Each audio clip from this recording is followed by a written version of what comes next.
For the regional body SADC, this past year has been a busy one and often required several meetings to deal with regional issues.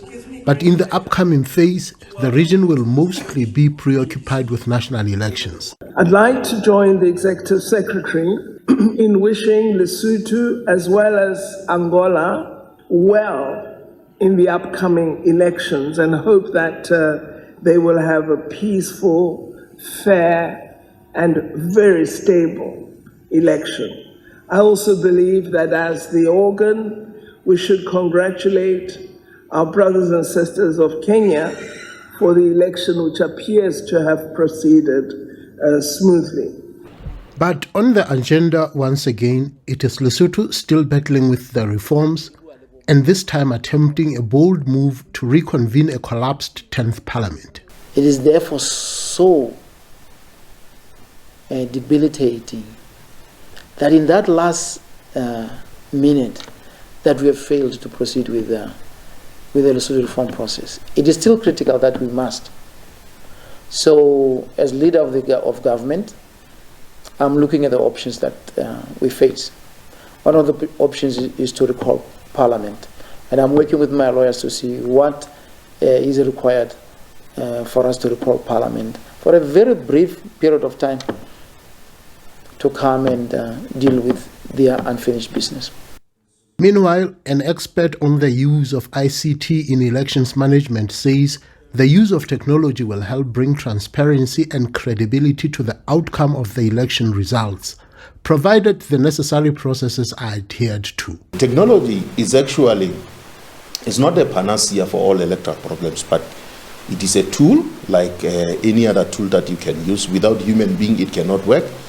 I always say if you got your process and procedure manually correctly, it shouldn't be difficult for you to get the automation of that process. But the challenge is sometimes people tend to rush to automate the processes of which are still difficult manually. If I were to explain to me, how do you want a register to appear in the register? If you cannot explain that manually, then it will be a bit of a challenge for you to automate that. Mapepe insists that even when there are delays in declaring results, if the process is transparent, it helps calm the anxious parties. The electoral process is always based on the legal system. It is legal. Sometimes the delay is caused because certain legal steps have to be followed.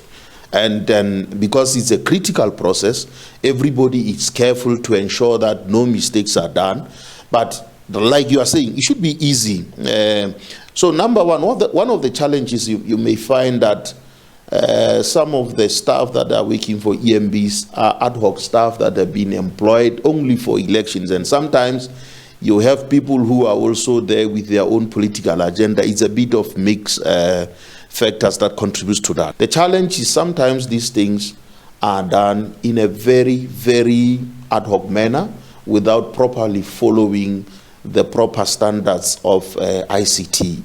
Whether you are in elections, whether it is banking industry, whether it is utility industry, there are some certain basic rules that you have to follow. I will make a typical example. Now, if I capture a bad picture now, it doesn't matter how I will want to improve the quality of that picture.